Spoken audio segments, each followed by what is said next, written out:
Residents in a small Minnesota town are assessing the damage after a train derailment led to an explosion. The town of Callaway, which has about 200 residents, was evacuated Thursday evening. The evacuation came after a train collided with a semi-truck carrying propane tanks that eventually exploded. Twisted metal and mangled steel still litters the area.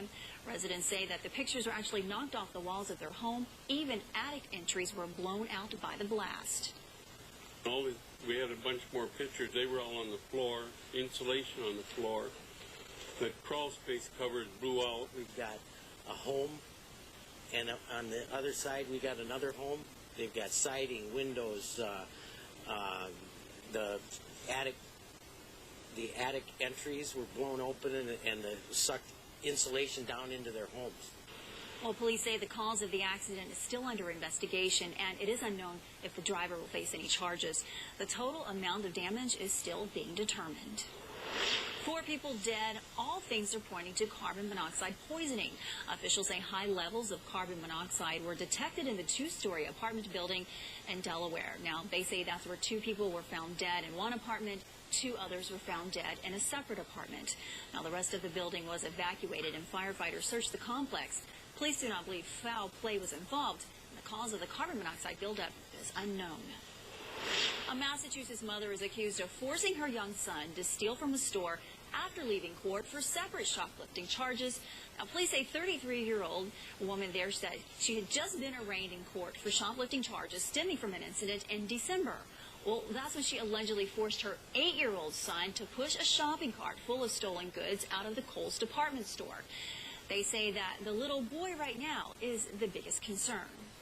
They leave the courthouse and then before they go back to where they live, they're committing another crime. That's for us, that's even as much as we see, that's pretty rare. To have the parent engage them in an outright crime and use them as the vessel to commit that crime, it's certainly disturbing. Well, the woman's niece was also arrested and will face charges in the incident. The little boy has been released to family members. Now, this lady will appear in court at a later date and now faces felony shoplifting charges and endangering the welfare of a child. Animal activists are cautioning parents against giving live animals to children this Easter.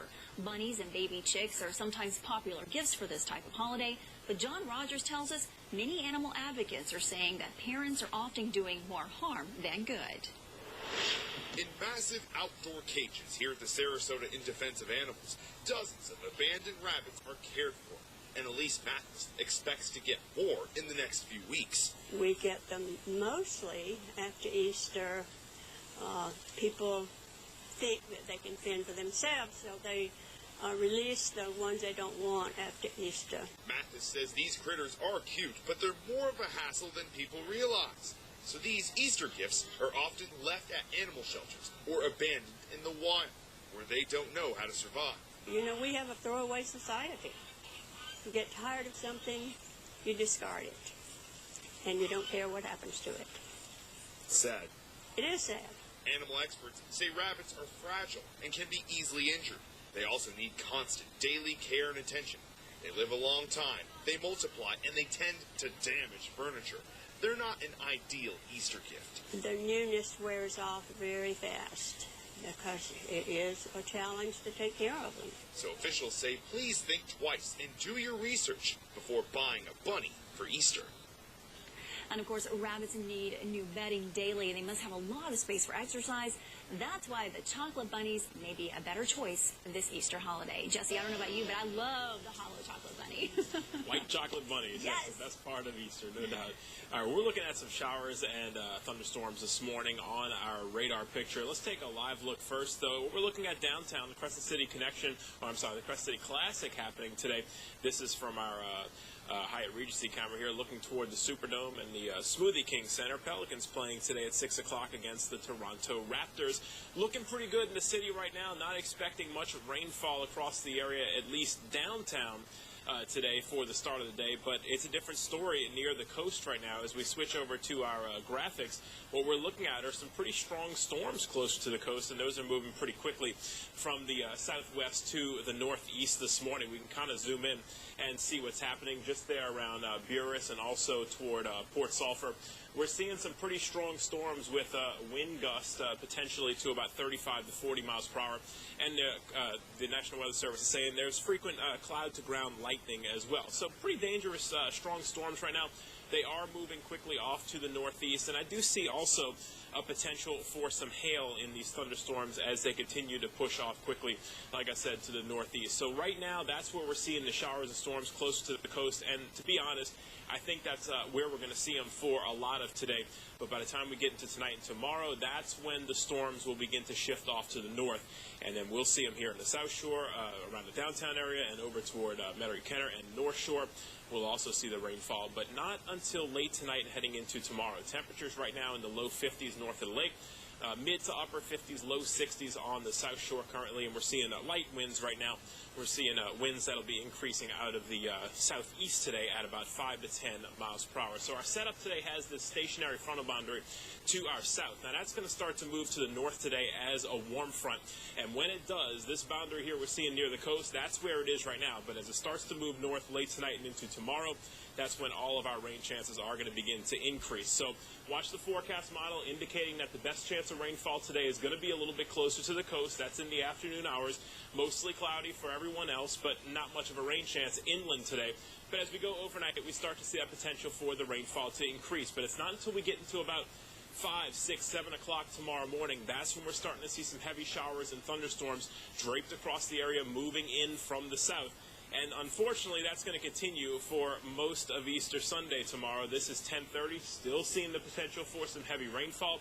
And even into the afternoon at 2 o'clock, still some showers and storms across the area. So it looks like for tomorrow, for 6 to 8 hours, we're going to have a pretty good shot to see some rainfall. By the time we get to the late afternoon and evening hours, things begin to taper off a bit. So the evening hours might not be so bad, but still, we see the potential tomorrow to still see some rainfall even during the evening. But once we get into Monday, things will improve. Monday and Tuesday look like two pretty good days, but unfortunately, by the time we get into Wednesday, Thursday, and Friday of next week, we'll be talking about the rainfall chances increasing today. Good news about the Crescent City Classic. I think the rainfall will stay south of the city, so shouldn't have much rain to deal with for the race. Starting at 8 a.m., temperatures will be in the low to mid-60s, so it'll be mild, mostly cloudy, but it will be mainly dry. Now, as you look at the forecast today, our highs get up to about 76, so it's going to be pretty warm. Again, the better chance for the rainfall today will be a little bit closer to the coast. We'll have a south wind at about 5 to 10.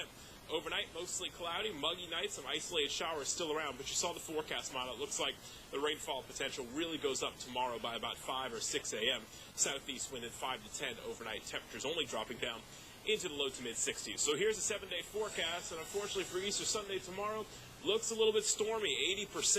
And then by Monday and Tuesday, the two nice days of the week, 72 degrees, mostly sunny and mild. But then going into Wednesday, Thursday, and Friday, more rain chances come back into our forecast. Looks like we could have a couple of days where we'll see some showers and thunderstorms. Farrah? All right, Jesse, thanks so much for the update.